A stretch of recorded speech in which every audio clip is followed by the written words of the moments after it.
Hola a todos.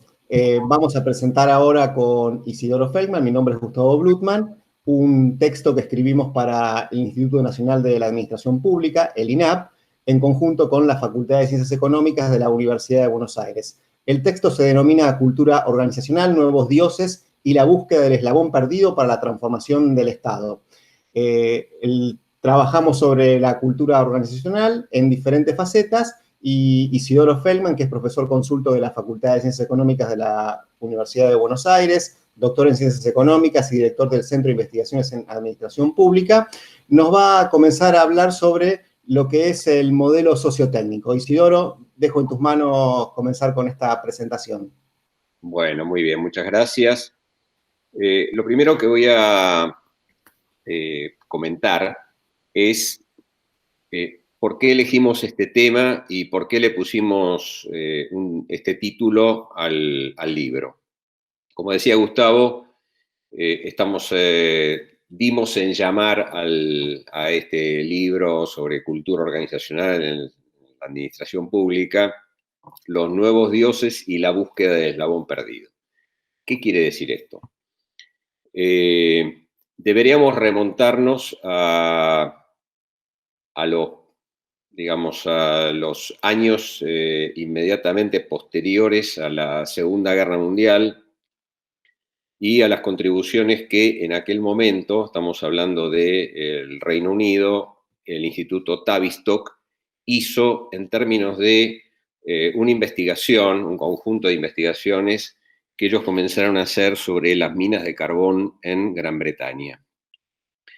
Esta investigación, en aquel momento el carbón era un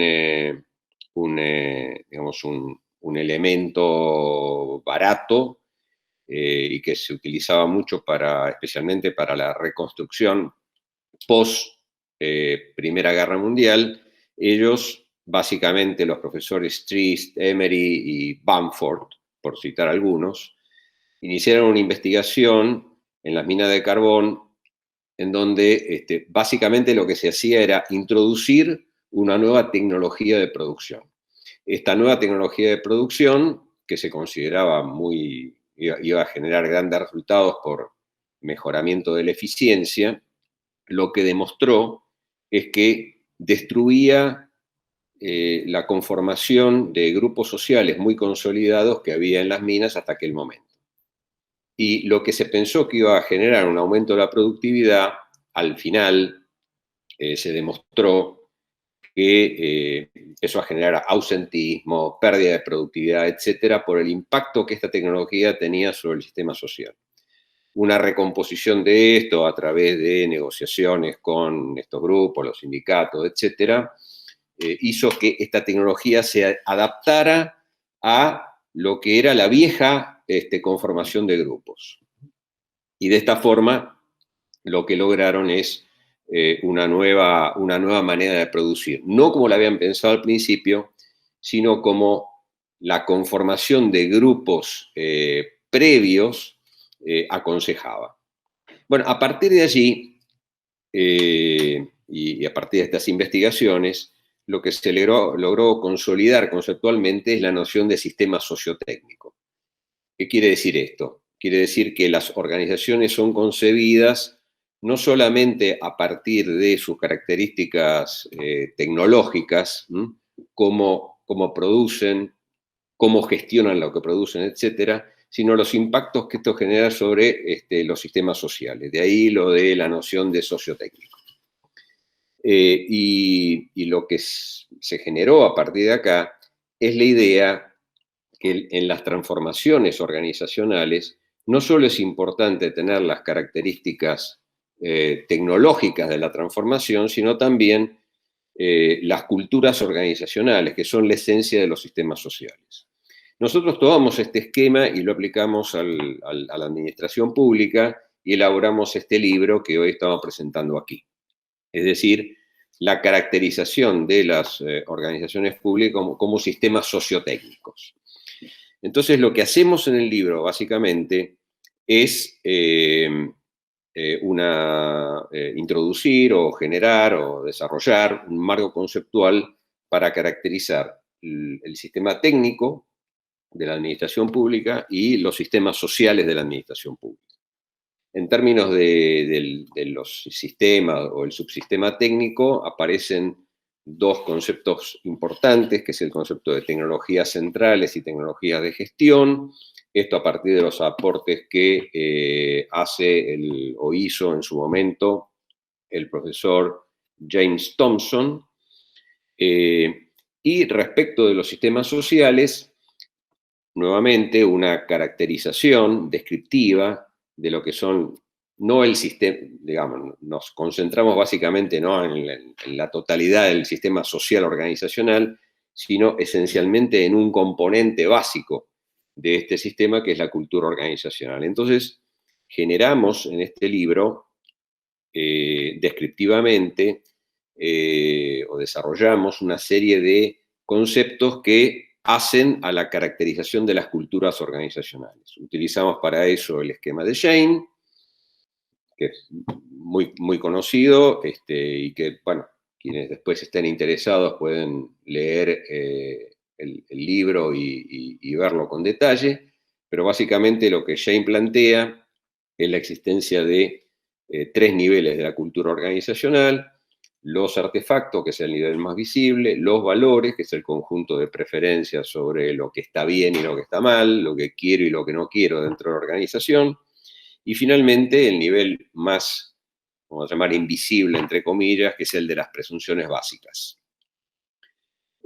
Nos concentramos en la descripción de estos 3 niveles, hacemos toda una serie de aportes conceptuales en ese sentido, y muy especialmente en el caso de las presunciones básicas, utilizamos los primeros aportes de Gerd Hofstede y los más contemporáneos de Globe, que ha hecho contribuciones importantes en cuanto a, no solo a la caracterización de presunciones básicas, sino también al estudio empírico, en un estudio que se hizo allí por los años, fines de los años 90, sobre 60 países en el mundo, y que hoy continúa.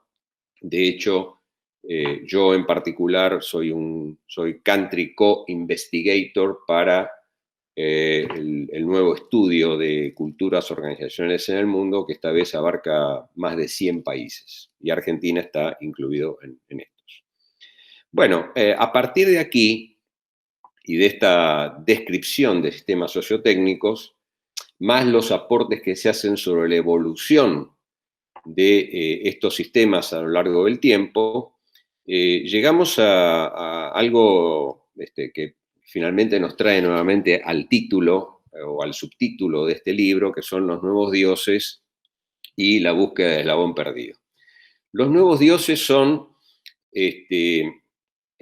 digamos, es la consideración que muchos colegas en la Argentina y en el mundo hacen respecto de, digamos, la bondad y el impacto que las nuevas tecnologías, especialmente las tecnologías de la información y la comunicación, pueden generar en términos del desempeño del sector público. Indudablemente, especialmente a partir de la experiencia que nos toca vivir en términos de la pandemia, vemos que efectivamente estas nuevas tecnologías tienen una gran potencialidad de impacto. Pero la gran pregunta es si estos nuevos dioses, las tecnologías de información y comunicación, pueden explicar o pueden generar impactos sobre el desempeño de las organizaciones públicas sin tener en cuenta el eslabón perdido, que es la cultura organizacional. Entonces, volviendo al esquema original del Instituto Tavistock, en términos de lo sociotécnico, la pregunta que nos formulamos con Gustavo en este libro es: las nuevas tecnologías, los nuevos dioses, las nuevas tecnologías de información y comunicación, ¿van a tener toda la potencialidad que a priori suponemos que tienen en el desempeño, o la cultura organizacional va a oponer resistencia? ¿Vamos a tener que tener en cuenta la cultura organizacional, sí o no? Este es digamos, el planteo central del libro, que en principio, desde el punto de vista descriptivo, aporta y genera y da la posibilidad al lector de, digamos, pensar a la administración en términos de categorías conceptuales, tanto del sistema técnico, tecnologías centrales, tecnología de gestión, como de la cultura organizacional, artefactos, valores y presunciones básicas. Gustavo, te doy ahora la palabra para que vos puedas trabajar el tema de cultura organizacional en términos de evolución histórica en la reforma del Estado y en términos prospectivos. Bueno, en función de estas deidades que planteaba Isidoro, nos vamos a trabajar un poco, vamos a señalar algunos de los conceptos que marcó recién.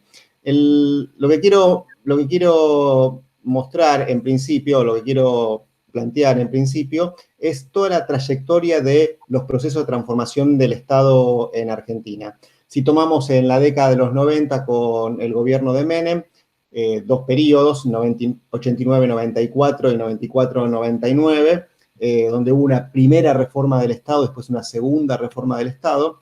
Después con De la Rúa, que continuó con Duhalde y los gobiernos de Néstor y Cristina Kirchner, encontramos lo que fue los programas de modernización y por último, y más reciente, lo que fue también un plan de modernización en el gobierno de Macri. En todo este periodo que va de la década de los 90 hasta la actualidad, siempre hubo intentos de transformaciones en el Estado. Pero hubo este eslabón perdido, que mencionamos como subtítulo en el texto y que bien marcaba Isidoro, que no fue tenido en cuenta, que es el tema de la cultura organizacional en la administración pública. Es decir, si uno quiere introducir cambios y que estos tengan algún efecto positivo en la relación Estado-ciudadano, va a tener que contemplar el tema de la cultura organizacional, tanto como variable dependiente como variable independiente. Y lo que uno pudo observar, y quiero señalar algo, mi tesis de doctoral fue sobre la reforma del Estado y la cultura organizacional que dirigió Isidoro. Observamos, por lo menos en el periodo hasta que analicé en ese momento, que no hubo grandes transformaciones en la cultura de las organizaciones y de hecho hubo un solapamiento entre lo que era la cultura tradicional weberiana y, por otro lado, estas nuevas tecnologías que aparecían con el nuevo gerenciamiento público o el denominado New Public Management, NPM, como es la sigla que se utiliza habitualmente. Isidoro comentaba esta pirámide de la cultura con la definición que le da Jane y en este esquema de valores, tipos culturales y presunciones básicas, los estudios que llevamos a cabo, lo que marcaron en general es que en principio los valores laborales tendieron a lo que son los llamados valores básicos. ¿Cuáles son los valores básicos? Los de mejora de ingresos, estabilidad laboral, tener poco estrés y muy alejados de los que son los valores de autorrealización. Nosotros trabajamos sobre una escala similar a la que hace Maslow de necesidades, que es necesidades básicas, sociales, de reconocimiento y autorrealización. Lo que se asienta en la administración pública es estos valores básicos que mencionamos y muy alejados de los valores de autorrealización. Por otro lado, en cuanto a los tipos culturales, nosotros caracterizamos 5 tipos culturales que están en una escala en 4 cuadrantes, orientación a los resultados y orientación a la gente, donde cuando hay una baja orientación a los resultados y una alta orientación a la gente, hablamos de un tipo cultural paternalista. Cuando hay baja orientación a la gente y a los resultados, hablamos de tipos culturales apáticos y anómicos. Cuando hay alta orientación a los resultados, pero baja orientación a la gente, hablamos de un tipo cultural exigente. Y por último, alta orientación a los resultados y alta orientación a la gente, hablamos de un tipo cultural integrativo. Lo más sencillo va a ser para todos los que están escuchando después revisar el texto que está disponible en la página del INAP y observar los gráficos y el desarrollo conceptual que ahí se trabaja y la ejemplificación que se desarrolla, pero en principio lo que decimos es que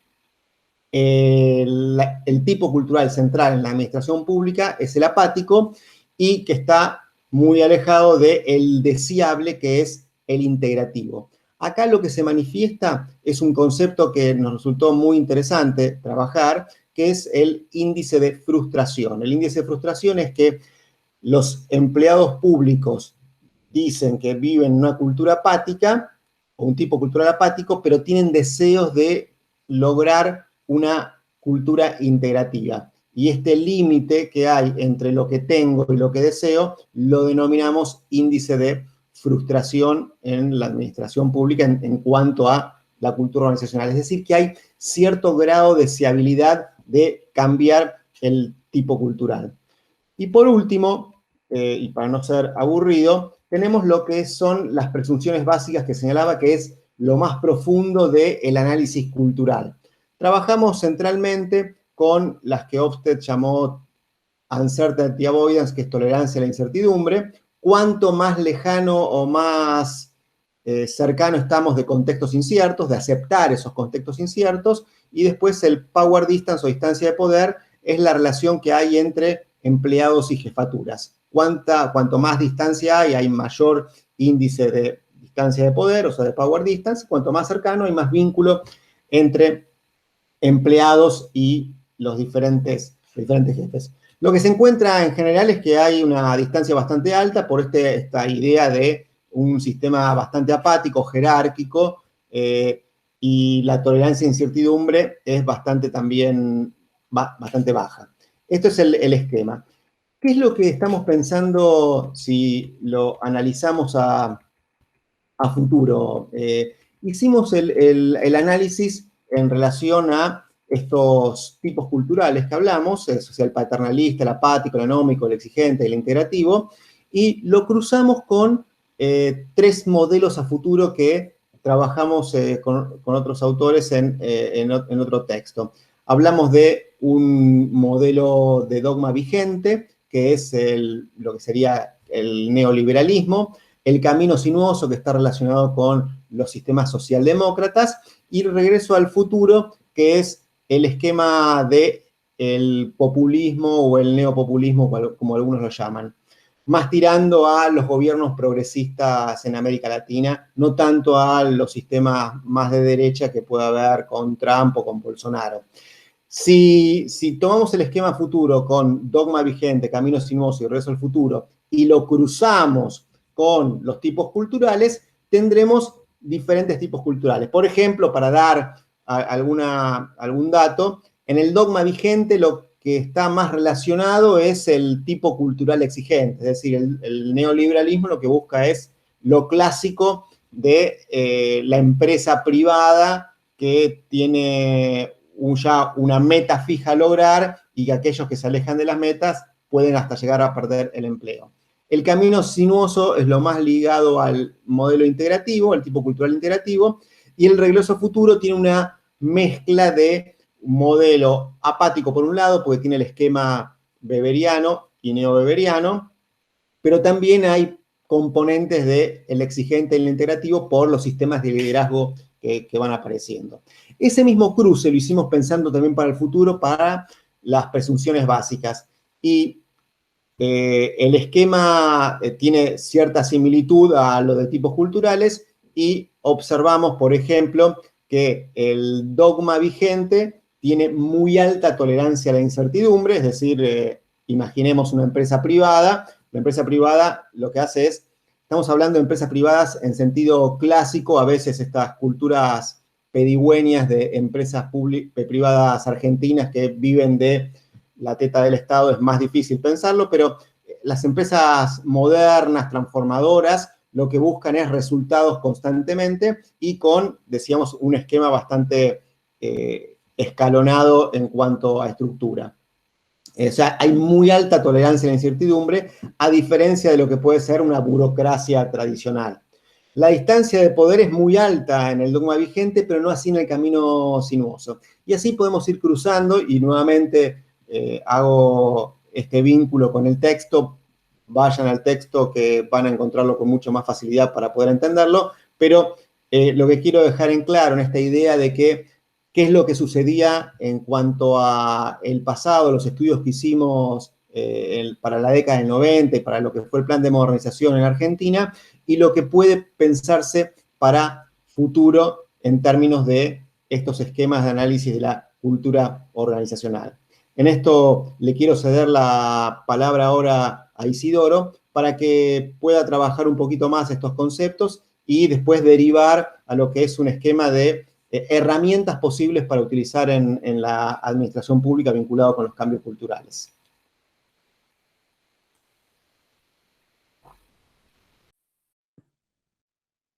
Ahí está, tengo activado el micrófono ahora.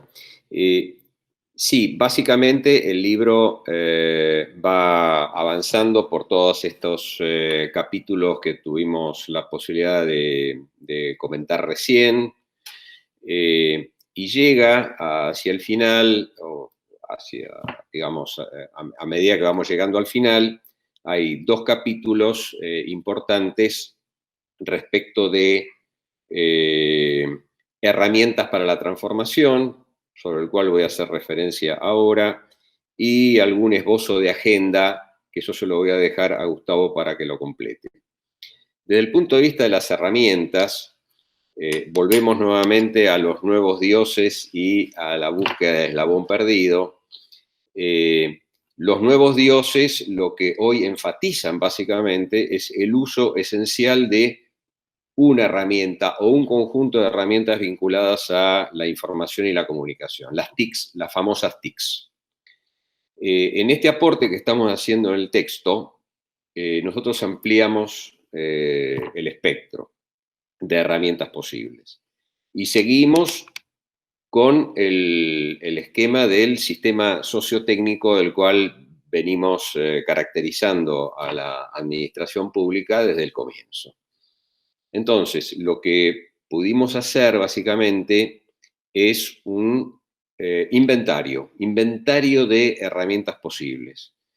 Es un inventario amplísimo. Estuvimos contabilizando días pasados la cantidad de herramientas que teníamos en este inventario y superan el centenar. Y básicamente este herramental está basado en el esquema conceptual que hemos planteado. Es decir, hay herramientas, más allá, independientemente, aclaro algo, independientemente del sesgo ideológico que toda herramienta tiene, digamos, ninguna herramienta de transformación es neutra desde el punto de vista ideológico, pero independientemente de si estas herramientas están asociadas al New Public Management o están asociadas a la cultura participativa o están asociadas a la burocracia tradicional, independientemente de ello, lo que quisimos es hacer un aporte de este herramental.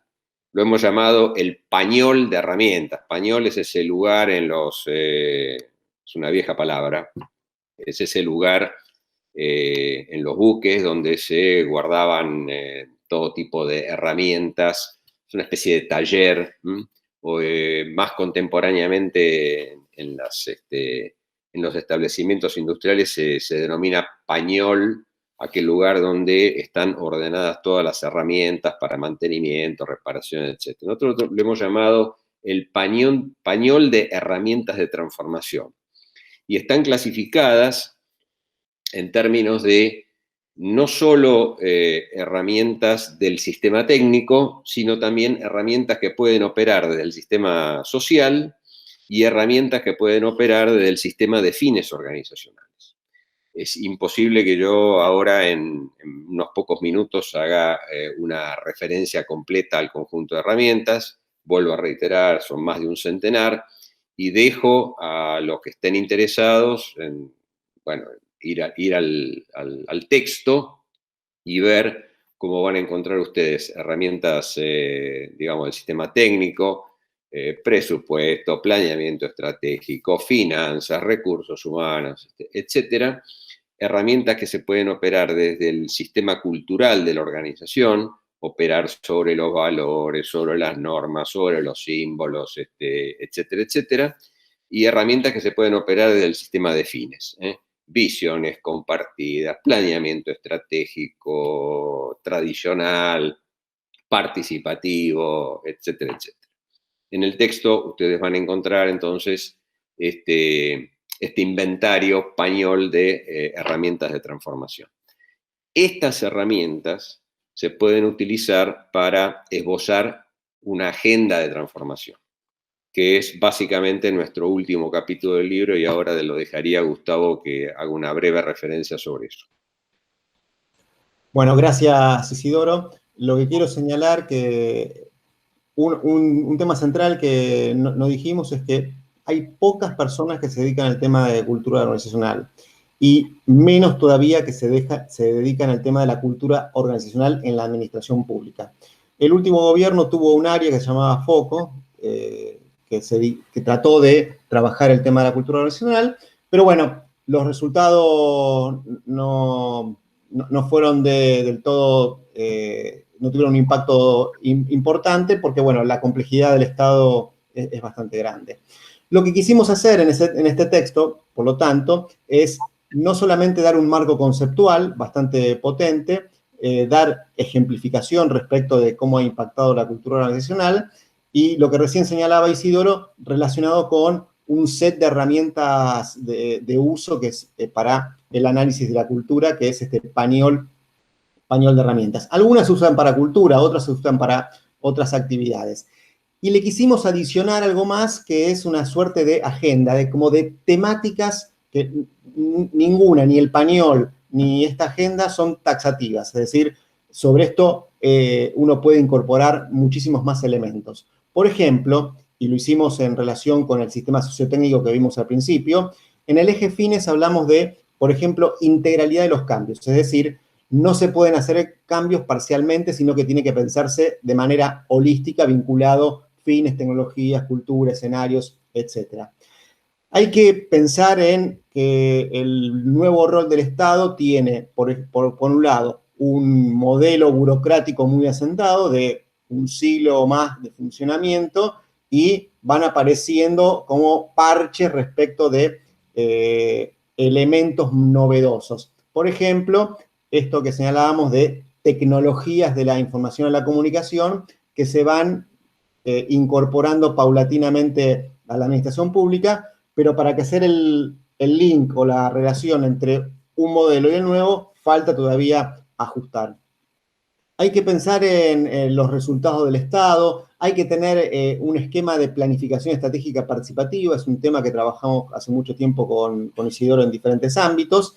Esto es central porque si no hay participación, cualquier tipo de planificación va a quedar en un libro ahí arrumado en algún rincón.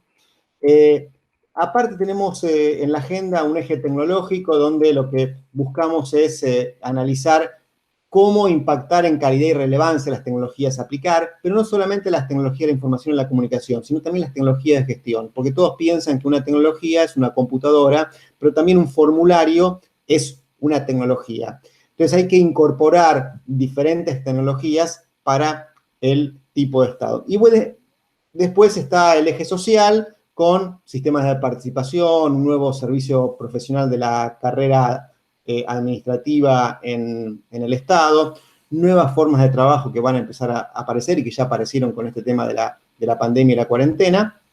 Y después tiene que haber elementos para pensar el futuro porque las políticas públicas son complejas y es preferible tener en claro cuál es el escenario que puede aparecer en este futuro. Con este esquema yo mostraría, si les parece bien, lo que sería el mapa de contenidos para que Isidoro haga el cierre de esta presentación. Vamos a ver si logramos que las tecnologías nos permitan compartir esto. Ahí tenemos lo que es el mapa de contenidos. Isidoro, ¿lo estás viendo? Sí, decía que en este esquema, que no lo voy a desarrollar completamente, sino hago referencia al mismo para que ustedes puedan después verlo con detalle en el libro, lo que se puede ver básicamente es el despliegue conceptual de todos los elementos que hemos utilizado para esta publicación. Ustedes pueden ver allí el sistema técnico y el sistema social, pueden ver hacia la izquierda cómo caracterizamos el sistema técnico, pueden ver hacia la derecha cómo se despliega el sistema social en su componente central, que es la cultura organizacional, valores, artefactos, valores, tipos culturales, etcétera, hasta presunciones básicas. Y después los distintos componentes de cada uno de estos niveles de la cultura organizacional. Con este esquema, ustedes básicamente pueden seguir los distintos capítulos del libro y hacia el final van a encontrar el esquema completo, que es el que permite visualizar la integralidad de los aportes que este libro trae. Creo que estamos en hora, ¿verdad? Bueno, ok. Terminamos aquí, agradecemos la atención y bueno, esperemos que lean la publicación. Muchas gracias. Gracias, Belén.